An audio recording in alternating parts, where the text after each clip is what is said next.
first came over to this house, I was like, because I knew there was going to be an issue. The seller had told me that they had snow drifts over their exhaust pipes for their furnace. And so I went back there and we had so many drifts in our area. We had over a foot of snow and it was -degree temperatures out.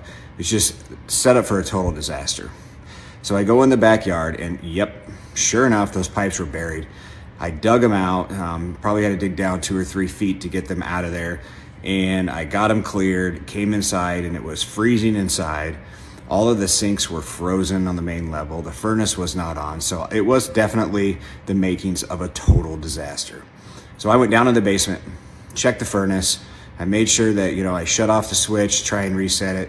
I shut off the water, just worried about everything. It was still somewhat warm in the basement, so I opened up the valve in the basement in case the furnace did kick back on and the water drained out. It would at least drain out of that lower sink and not have an issue in the house. So they came over and we hired a professional. They came over, they fixed the furnace.